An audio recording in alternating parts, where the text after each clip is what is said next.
যেই মানুষে আমি আল্লাহ এত আদর করে বানাইলাম, আসমান আল্লাহ বানাইছেন কুন ফায়াকুন বইলা, ফেরেশতা আল্লাহ বানাইছেন কুন ফায়াকুন বইলা, জমিন আল্লাহ বানাইছেন কুন ফায়াকুন বইলা, কিন্তু আমারে আপনারে আল্লাহ পাক কুন ফায়াকুন বইলা বানায় নাই। আমাকে আপনাকে যখন আল্লাহ বানাইছে, খালাকতু বিয়াদাইয়া, আল্লাহ বলে আমি আমার নিজের হাত দিয়া বান্দা বান্দিরে বানাইছি। কারণ এই চেহারার মধ্যে এত দামি কপাল, ওই কপাল দিয়া বান্দা আমার কুদরতি কদমে সাজদা দিবে। এই কপালটার এত দাম, এই কপাল কুন ফায়াকুন বললে হয় না, এই কপাল ফেরেশতাদের হাতে বানাইলেও হয় না, আমি আল্লাহ নিজের হাতে বানাইছি। আল্লাহ পাক কই আমি আল্লাহ দেখি জমিনে কেমন অন্যায় হয়, অত্যাচার কেমন জুলুম হয়, জমিনে কেমন অন্যায় হয়, অত্যাচার হয়, কেমন জুলুম হয়, কেমন গুনাহ হয়, আমি আল্লাহ দেখতেছি। আমি আল্লাহ দেখতেছি আমার নবীর নায়েবে রাসূল উলামায়ে কেরামের সাথে কেমন আচরণ হয়, সবই আল্লাহ বলেন আমি দেখতেছি। এরপরও আমি কেন নগদ ধরি না জানুনি? চার শ্রেণীর কারণে। লাউলা মাশাইখু রুক্কা ওয়াল শাবাব খুশা ওয়াল আতফাল রুদ্দা ওয়াল আনআম রুক্তা। আল্লাহ বলেন এক নম্বর হলো ওই বৃদ্ধ মানুষগুলি, এখনো জমিনে এমন কিছু সাদা দাড়ি সাদা চুল আমার কিছু বৃদ্ধ বান্দা বান্দি আছে রে, কোমর বাঁকা হইতে পারে না, করতে পারে না, কষ্ট হয়, হাঁটুতে ব্যথা, কোমরে ব্যথা, এরপরেও আমি আল্লাহর কুদরতি কদমে সাজদা দেয়, কষ্ট হয়, এরপরেও আমার কদমে সাজদা দেয়। এই সাজদার দিকে তাকাইলে জমিনের প্রতি মায়া লেগে যায়। দুই নম্বরে আল্লাহ বলে ওয়াশবাবু খুশা, কত যুবক অন্যায় কাজের দিকে দৌড়ায়, নাপাক প্রেম ভালোবাসার দিকে দৌড়ায়, জিনা বেবিচার মদ গাঞ্জার দিকে কত যুবক দৌড়ায়। আল্লাহ বলেন কিন্তু এখন এমনও কিছু যুবক আছে যেই যুবক যৌবনের পাগলামি করে না, তার মনেও পাগলামি করতে চায়, তারও গুনার দিকে তার মন ডাকে কিন্তু যায় না। আমি আল্লাহর ভয়ে যুবক গুনার দিকে যায় না, মসজিদে গিয়ে হাজির হয় না, পাক ভালোবাসা প্রেমের দিকে মন দেয় না, আমি আল্লাহর প্রেম অন্তরের ভিতরে জমায়া নেয়। ওই যুবকের সেজদা যখন জমিনে দেয়, তার সেজদার দিকে তাকাইলো এই গুনাহগার জমিনের প্রতি আমার মায়া লেগে যায়। ওয়াল আতফাল রুদ্দা, আল্লাহ বলেন আরেকটা শ্রেণী হলো এই জমিনে কিছু শিশু বাচ্চা আছে যাদের কোনো গুনাহ নাই, ছোট ছোট বাচ্চাগুলি, এদের আমলনামা এখনো খোলা হয় নাই। যদি জমিনে আমি গজব দেই, গুনাহগারের সাথে শিশু বাচ্চাগুলি তারও এই গজবের শিকার হয়ে যায়, অথচ এই ঘরের বাবা দায়ী, এই ঘরের মা দায়ী, গুনার জন্য মা দায়ী, বাবা দায়ী, তাদের কারণে গজব আইছে, বাচ্চাটার কোনো দোষ নাই। গজবের কারণে বাবা যেমন গজবে পড়ে, মা যেমন পড়ে, বাচ্চাটাও গজবে পড়ে যায়। তার কান্নার দিকে তাকাইলে আমি আল্লাহ এই জমিনের প্রতি মায়া লেগে যায়। চার নম্বর ওয়াল আনআম রুক্তা, আল্লাহ বলেন চার নম্বর হলো জানুনি আরেক দল হলো দুনিয়ার ভিতরে কিছু পশু পাখি আছে, পশু পাখি আছে এদের কোনো গুনাহ নাই, আযাব গজব, আসমানি গজব, জমিনি গজব যদি জমিনে আসে, মানুষের সাথে জীব জানোয়ার গুলিও গজবের শিকার হয়ে যায়, হাঁস মুরগিরাও গজবের শিকার হয়ে যায়, গরু ছাগল গুলা তারাও গজবের মধ্যে পড়ে যায়, অথচ এদের কোনো অন্যায় নাই, ওদের কোনো গুনাহ নাই, এদের দিকে তাকাইলেও জমিনের প্রতি মায়া লাগে। আল্লাহ কো জানুনির জমিন, জানুনির ফেরেশতারা, যদি এই চার শ্রেণী জমিনে না থাকতো, যেই হারে জমিনের মধ্যে গুনাহ চলছে, যদি এই চার শ্রেণী না থাকতো তাহলে আমি কি করতাম? লা জানতুস সামাআ হাদিদা, আমি আল্লাহ আসমানকে লোহা বানায় দিতাম, ওয়াল আরদা খাফসাফা, জমিনকে আমি তামা বানায় দিতাম, জমিনকে আমি আল্লাহ তামা বানায় দিতাম, লা জানতুস সামাআ হাদিদা ওয়াল আরদা খাফসাফা ওয়াত তুরাবা রামাদা ওয়া মা আনজালতু মিনাস সামাই কাতরা, এক ফোঁটা রহমতের বৃষ্টি আমি জমিনে দিতাম না। ওয়ামা আম্বাতু মিনাল আরদি নাবাতা, একটা শস্যের দানাও আমি জমিনে উৎপাদন হতে দিতাম না। বরং বাল আনজালতু আলাইকুমুল আযাবা সাব্বা, ভরপুর করোনা একটা যাবে আরেকটা আসবে, একটা যাবে আরেকটা আসবে, ভাইরাস একটা যাবে আরেকটা আসবে। আল্লাহ যেটা দিতে পারে এর চেয়ে বড়টাও দিতে পারেনি না পারে না। করোনা যেমন শক্তিশালী এর চেয়ে আরো পাওয়ারফুল শক্তি নিয়ে মহামারী আল্লাহ দিতে পারে। আল্লাহ কই যদি এই চার শ্রেণী জমিনে না থাকতো, আমি আল্লাহ পরপর শুধু জমিনের মধ্যে গজব দিতাম। এই চার শ্রেণীর মধ্যে প্রথম দুই দল বৃদ্ধ মানুষ যারা এখনো আল্লাহর কদমে সেজদা দেয়, দুই নম্বর ওই যুবক যৌবনে যে আল্লাহর কদমে সেজদা দেয়। ও ভাইয়েরা বন্ধুরা, জন্য বলি যুবক যৌবনকালে ইবাদত করলে সহজে আল্লাহর ওলি হইয়া যায়। এই গেল তিন দল। চার নাম্বার দল হলো ওই অভাবী মানুষ, গরিব মানুষ। সমাজে যারা গরিব, সমাজে যারা গরিব অভাবী, তাদের জন্য আল্লাহর ওলি হওয়া সহজ। জোরে কন্যা সুবহানাল্লাহ। কেন? কারণ কি? কারণ হলো চার নাম্বার না তো, দুইটা গেল, তিন নাম্বার হয়েছে না? তিন নাম্বার হয়েছে, এরপরে চার নাম্বার। তিন নাম্বার হলো মহিলা জাতি।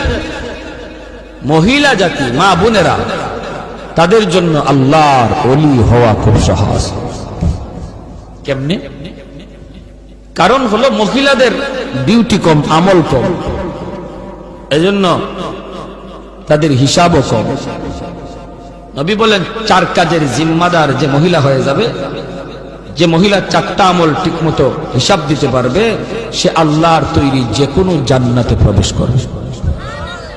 আইয়ুমা ইমরাতিন ইযা সাল্লাত খামসাহা ওয়া সামাত শাহরাহা ওয়া হাসনাত ফারজাহা ওয়া আতাআত বালাহা।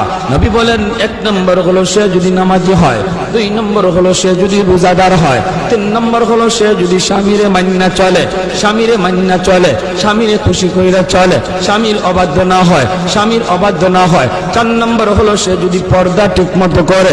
আল্লাহর নবী বলেন জানুনি সে জান্নাতের যে কোনো দরজা দিয়ে ঢুকবে, কেউ তারে বাধা দিবে না। যেরকম সুবহানাল্লাহ।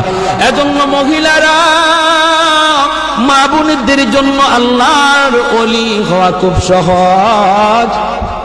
যেই মহিলা এই চারটা কাজ ঠিক মতো করে, তার কাছ থেকে দোয়া নিবেন, তার কাছ থেকে দোয়া নিবেন, মায়ের কাছ থেকে দোয়া নেন, মেয়েটার কাছ থেকে দোয়া নেন, স্ত্রীর কাছ থেকে দোয়া নেন।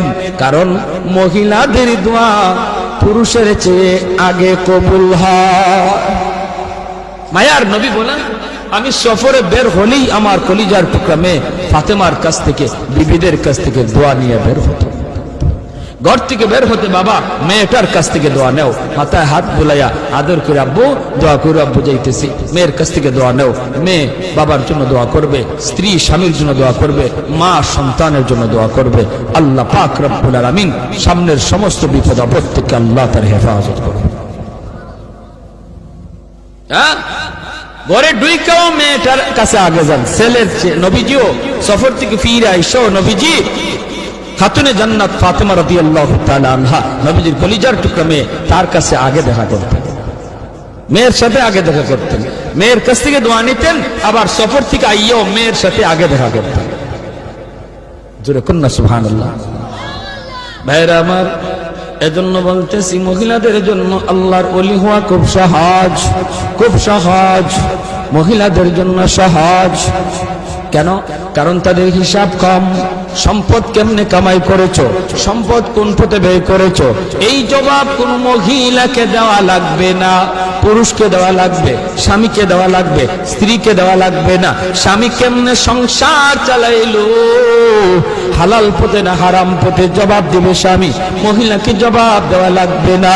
এজন্যই রে ভাই, মহিলাদের জন্য আল্লাহর ওলি হওয়া খুব সহজ। চার নাম্বার, গরিব দুঃখী মানুষ, অভাবী মানুষ, তাদের জন্য ওলি হওয়া সহজ। কেন? কারণ ধনী তার সকল ধন দৌলতের হিসাব দিতে দিতে টাইম লেগে যাবে, আর গরিব সম্পদ কম হওয়ায় কম কোটায় হিসাব দিয়া ধনীর 500 বছর আগে জান্নাতে চলে যাবে। ইন্নামাল ফুকারা ইয়াদখুলুনাল আগনিয়া ইয়াদখুলুনাল জান্নাতা ক্বাবলাল আগনিয়া বি500 সানা। নবী বলেন ধনীর 500 বছর আগে জান্নাতে চলে যাবে। এজন্যই তো উসমান গনি রাদিয়াল্লাহু তাআলা আনহু বলেছিলেন, ইয়া রাসূলুল্লাহ, ইয়া হাবিবাল্লাহ, ওগো নবীজি, আমি তো আমার সম্পদ ভালো কাজে ব্যয় করেছি, হালাল পথে কামাইছি। আমি তো গরিব দুঃখীদেরকে সবসময় দান করি, সদকা দেই, অভাবীদের পাশে আমি দাঁড়াই। আমিও কি 500 বছর পরে জান্নাতে যাইমু সম্পদ বেশি হওয়ার কারণে? আল্লাহর নবী বলেন, উসমান রে, তুমি আমার জামাই হতে পারো, তুমি আমার মেয়ের জামাতা হতে পারো, কিন্তু আমি নবী নিজের থেকে কিছুই বলি না। আমি যা বলেছি আমার মালিকের ইশারায় বলেছি। তুমি উসমান, আমি নবীর মেয়ের জামাতা হইতে পারো, আশরে মুবাশশারার সদস্য তুমি হইতে পারো রে, তবুও তুমি উসমান গরিবের 500 বছর পরে জান্নাতে ঢুকবা। উসমান নবী কয়, নবী গো, কিছুই বুঝি নাই গো। কেন গো নবী, কেন? এমন সম্পদ আমার লাগবে না যেই সম্পদের কারণে আমার জান্নাতে যাইতে দেরি হয়। কোন কারণে? আমি তো হক আদায় করেছি, আমি তো সম্পদের হক যথাযথ আদায় করি। মদিনা নগরীতে অভাব, মানুষ খাইতে পায় না, দুর্ভিক্ষ। হয়তো উসমান গনি 100টা উট বুঝাই করে আটা নিয়ে মদিনায় ঢুকতেছেন। মদিনার ব্যবসায়ীরা মদিনা থেকে বের হয়ে গেছে সন্ধান পাইয়া। রাস্তায় যায়, উসমান, আটাগুলি আমাদের কাছে তুমি বিক্রি করো, আমরা মদিনার বাজারে নিয়ে একটু ব্যবসা করব। পাইকারের দল তারা মদিনা থেকে বের হয়ে গেছে, আগে কিনে ব্যবসা করত। হয়তো উসমান কই, তোমরা আমার আটার দাম কত দিবা? পাইকারের দলেরা কয়, আমরা 1-2 দিব। তুমি যেটা 1 টাকা দিয়ে কিনছো আমরা 2 টাকা দেব, 2 গুণ বেশি দিব। উসমান গনি কয়, না না, হবে না, আমার মালের দাম আরো উঠছে। জোরে কর না সুবহানাল্লাহ। মালের দাম আরো বাড়ছে, মালের দাম আরো এর চেয়ে আরো বেশি একজনে কইছে। এমনি পাইকাররা কয়, ব্যবসায়ীরা কয়, উসমান নেও দিলাম 3 টাকা 3 গুণ। উসমান গনি কয়, আরো বেশি কইছে। কয়, দিলাম উসমান 4 গুণ। উসমান গনি কয়, আরো বেশি দাম হইছে। পাইকাররা কয়, উসমান রে, কাল থেকে নিয়ে আজ বিকাল পর্যন্ত একটা খেজুরের দানাও আমার পেটে পড়ে নাই। আল্লাহ নবীর চোখ থেকে দর দর করে পানি পড়ে নবী কাঁদবেন। মদিনার মসজিদে নববীর ভিতরে কান্নার রুল পড়ে গেল। এত বড় জলিলুল কদর সাহাবী আব্দুল্লাহ ইবনে মাসউদ, রাইসুল ফুকাহাদের ভিতরে একজন। আল্লাহর নবী যখন কান্দেন, সাহাবীরাও কান্দে। এবার নবী কয়, ওরে উসমান, একটু খেয়াল করে শোনো রে উসমান, তুমি একদিনের হিসাব দিতে 3 কথা বলা লাগছে, টাইমও লাগছে বেশি। আমার আব্দুল্লাহ 1 কথা জবাব দিয়ে দিছে, টাইমও লাগছে কম। হাসরের মাঠে মালিক বলবেন, বান্দা আয় আয়, যার যার জীবনের হিসাব দিয়ে যা রে।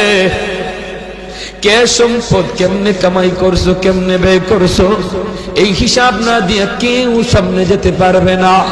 তখন ধনী যারা, তোমরা ধনীরা যখন সামনে দাঁড়াবে, সম্পদের হিসাব দিবে। সম্পদ ভালো পথে আয় করেছো, হালাল পথে আয় করেছো, হালাল পথে ব্যয় করেছো, কিন্তু দেওয়া লাগবে হিসাব। দিতে যায় তোমাদের সময় বেশি লাগবে, কারণ তোমাদের সম্পদ বেশি। আরেকদিকে দেখা যায় গরিব একজন পিছনে দাঁড়ায় রয়েছে, আল্লাহ পাকের কুদরতি নজর ওই গরিবটার দিকে যায় পড়বো। আল্লাহ তখন বলবে, বান্দারে তুই বাইপাস হিসাব দেওয়ার জন্য চইলা আয়, ওর সম্পদ বেশি, সময় লাগবে, তোর সম্পদ কম, কম কথায় জবাব দিয়া জান্নাতে চলে যা। আরেকটু জোরে কোন সুবহানাল্লাহ। এজন্য যার সম্পদ কম, তার হিসাবও কম, তার টাইমও কম। আল্লাহ নবী কয়, ইন্নামাল ফুকারা ইয়াদখুলুনাল জান্নাতা ক্বাবলাল আগনিয়া বি500 সানা। 500 বছর আগে আল্লাহ জান্নাত দিয়ে দিব। এর জন্যই নবী বলছে, আল্লাহুম্মা আহইনি মিসকিনা ওয়া আমিতনি মিসকিনা ওয়া হাশুরনি ফি জুমরাতিল মাসাকিন। নবী কয়, আল্লাহ আমার দুনিয়াতে তুমি মিসকিনদের সাথে রাখো, আমার তুমি দুনিয়াতে মিসকিনদের সাথে রাখো, মরণ আমার মিসকিনদের সাথেই কইরা, হাসরের ময়দানেও তুমি আমারে গরিবদের সাথেই উঠাইয়া। নবী এমন দোয়া করেছেন। এজন্যই 4 নাম্বার যেই দল মানুষ যারা ওলি হওয়া সহজ, সারা হলো গরিব মানুষ। ওই গরিব মানুষটা যখন ফজরের সময় উঠে হাল চাষ করতে যাবে, যদি একটু ইয়াদ করে, আল্লাহ আল্লাহ তুমি আমার সুস্থ রাখছো বিদায় আমি এখন হাওড়ে যাইতেছি, মালিক তোমার হুকুমটা পালন করতেছি, আজান হইতেছে ফজরের, হাল চাষে পড়ে যাও, আগে তুমি ফজরের নামাজটা পড়ে নাও। আল্লাহর কাছে এত প্রিয়, ধনী লোকটা দান করে যেই সব পাইব, ওই সব আল্লাহ পাক, তুমি যে অন্তর থেকে খালি নিয়ত করছো, হায় রে আমার যদি এত টাকা থাকতো আমিও দান করতাম, আল্লাহ ধনীর সমান সব তোমার আমল নামায় দিয়ে দেয়।